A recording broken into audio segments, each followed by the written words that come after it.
ఇక్కడికి స్టీమర్ వస్తుంది. Sorry. Hello guys, ఎలా ఉన్నారు అందరూ? ఇప్పుడు మనం అలపూజ దగ్గర ఉన్నాము. ఇది కొచ్చి దగ్గరలో ఉంది. వీడియో చాలా బాగుంటుంది. వీడియో లాస్ట్ వరకు చూడండి. ఈ బోట్ మన కోసం వచ్చింది. ఇప్పుడు ఎక్కుదాం రండి.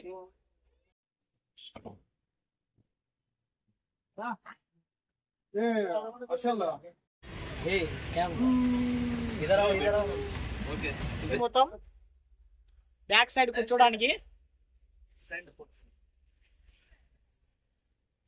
ఎలా ఉంటుందో చూద్దాం.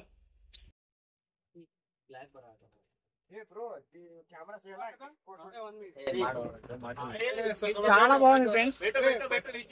చుట్టూ పడవలు ఉన్నాయి. అవన్నీ ఏంటో చాలా మొక్కలు అయితే ఉన్నాయి నీళ్ళలో.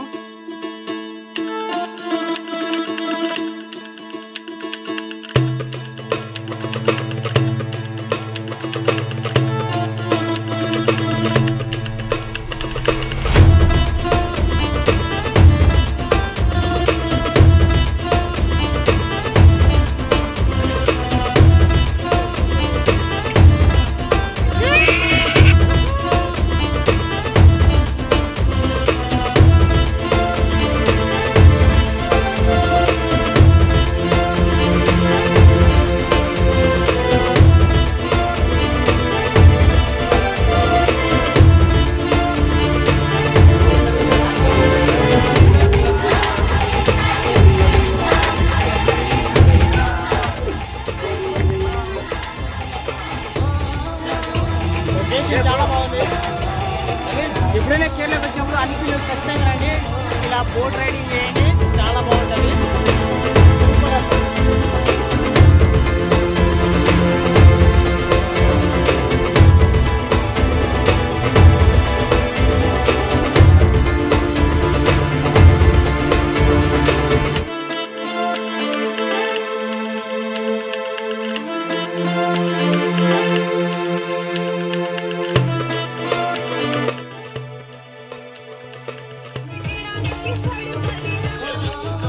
ఎండలో చల్లటి నీళ్ళలో ఇలా పడవలో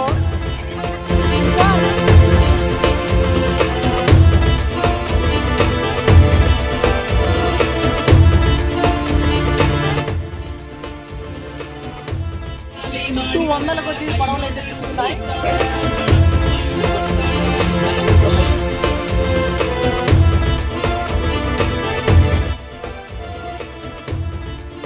ఈ పడవకి కింద నుండి వాటర్ అన్ని పోతున్నాయి. వేడి నీళ్ళు అనుకుంటా. అవి ఎందుకు వస్తున్నాయో చెప్పండి ఎవరైనా కామెంట్లలో.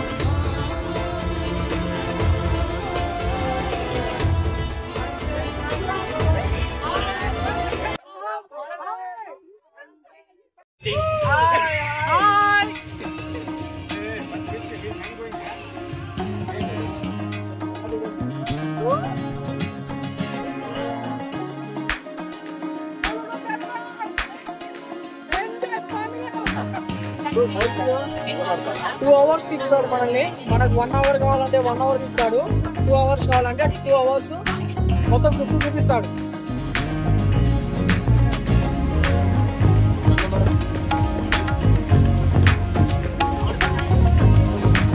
పడవల ప్రపంచంలోకి వచ్చినట్టుంది.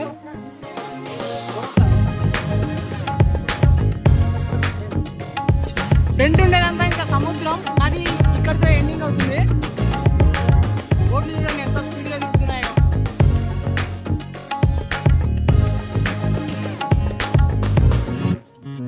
ఏ నవీన్,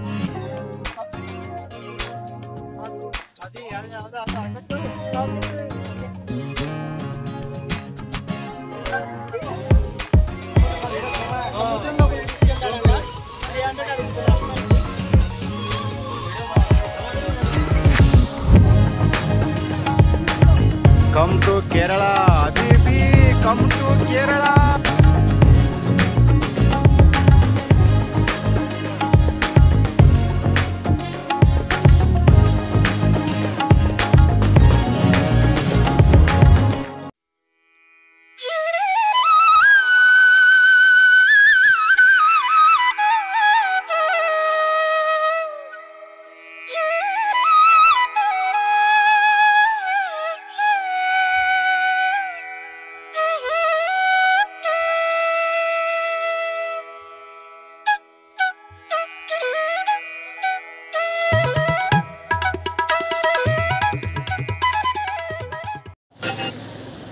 బోటింగ్ అయిపోతూనే కొచ్చికి బయలుదేరాము. బస్సు దిగేసి కొచ్చిలోకి అయితే ఎంటర్ అయ్యాము. ఫుల్గా ఆకలి అవుతుంది, తినడానికి వెళ్ళాలి ఫస్ట్.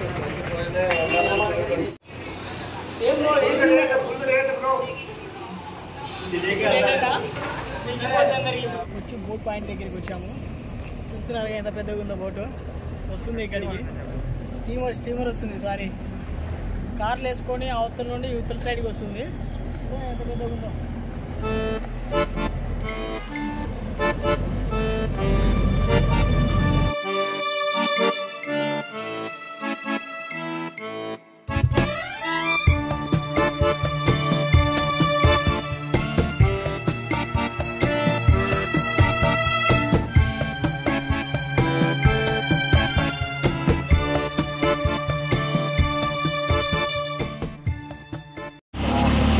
ఆటోని ఎక్కాము. 2 hours తిప్పుతాడంట. 4 places ఉన్నాయి. ఫస్ట్ చర్చ్ దగ్గరికి అయితే వచ్చాము.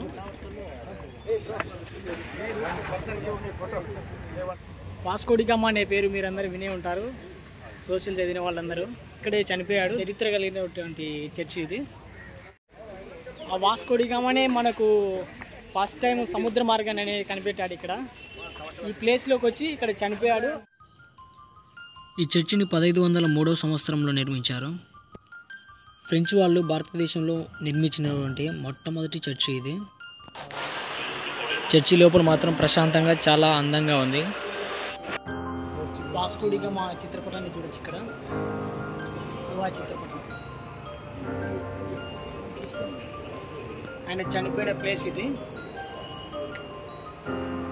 ఆయన బాడీని ఇక్కడ పెట్టిన తర్వాత వాళ్ళ కుటుంబీకులు ఆయన మళ్ళీ తీసుకుని ఆయన బాడీని వాళ్ళ ప్రదేశానికి. వాస్కో డి గామా చనిపోయిన తర్వాత 14 రోజులు ఇక్కడ పూడ్చివేయబడ్డాడు. తర్వాత వాళ్ళ బంధువులు వచ్చి మళ్ళీ తీసుకెళ్లారు.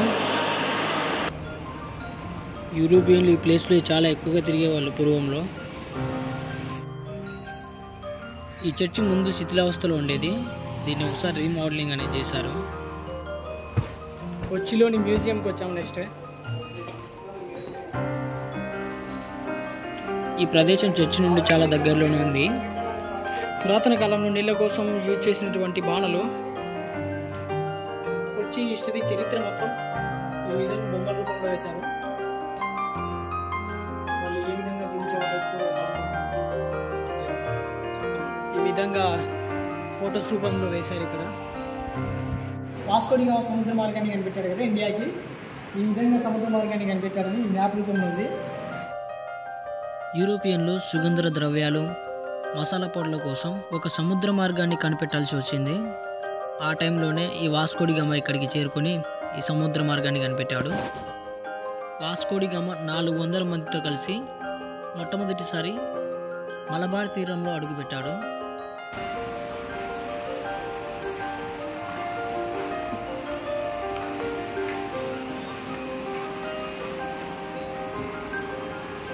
ఉన్నటువంటి కట్టడాలు ఇవన్నీ చాలా పురాతన కాలం ఫోటోలు. పురాతన కాలంలో బ్రిటిష్ వాళ్ళు ఏ విధంగా పరిపాలిస్తున్నారో ఈ ఫోటో చూస్తే తెలుస్తుంది.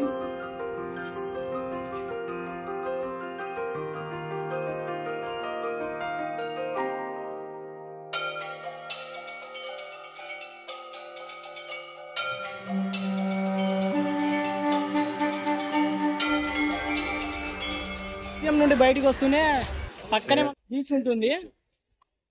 లొకేషన్ అయితే సూపర్ ఉంటుంది. ఇది కంప్లీట్ అవుతూనే ఇక్కడ షూటింగ్ స్పాట్ ఎక్కువ బాగా సినిమాలు తీస్తారంట. ఆ స్పాట్కి అయితే వచ్చాము.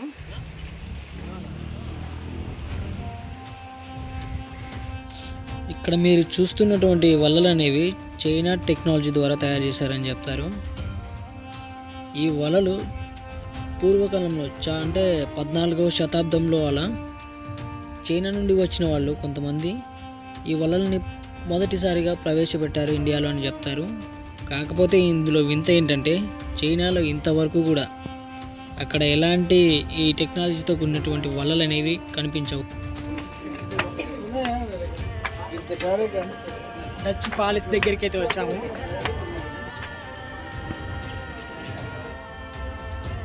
ఈ ప్యాలెస్లో ఫొటోస్ వీడియోస్ నాట్ అలౌడ్.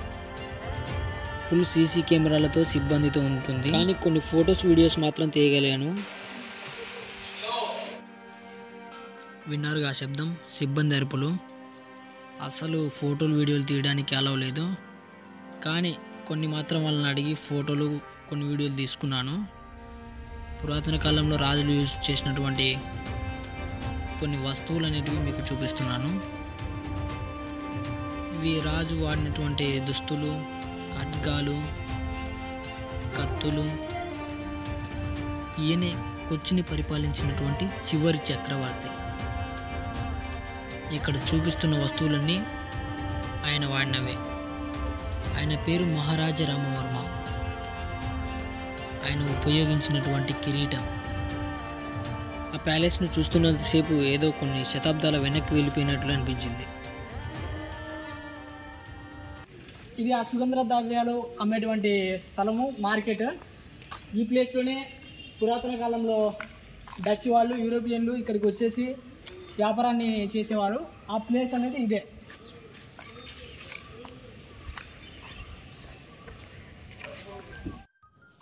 అది కంప్లీట్ అవుతూనే మంచి పర్ఫ్యూమ్ షాప్ ఉందనేసి పెద్ద ఆయన అక్కడికి తీసుకెళ్ళాడు.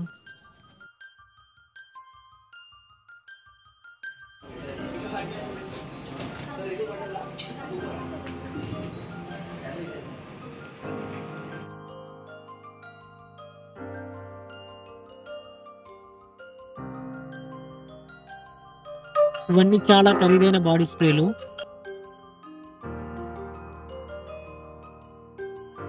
ఇప్పుడు మనం వరల్డ్లోనే బిగ్గెస్ట్ పర్ఫ్యూమ్ బాటిల్ చూడబోతున్నాం.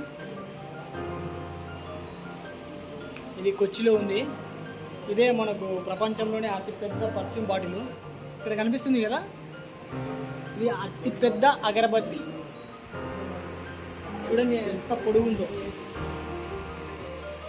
ఇక్కడ కనిపిస్తున్నవన్నీ ఆయిల్స్.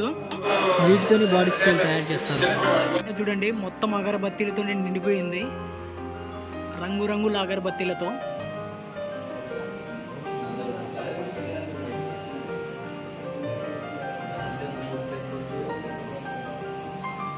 కట్టలు అనుకున్నారు, ఇవన్నీ అగరబత్తీలు. చూడండి ఎన్ని ఉన్నాయో.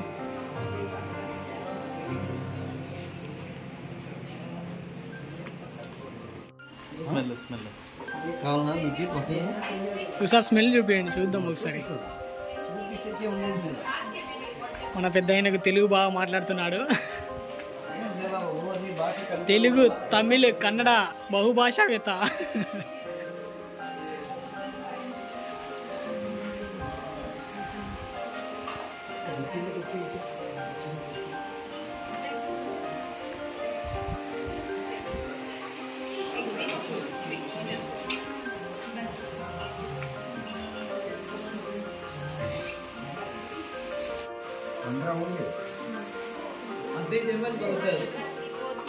ఈ వీడియో మీకు నచ్చినట్లయితే లైక్ చేయండి, సబ్స్క్రైబ్ చేసుకోండి.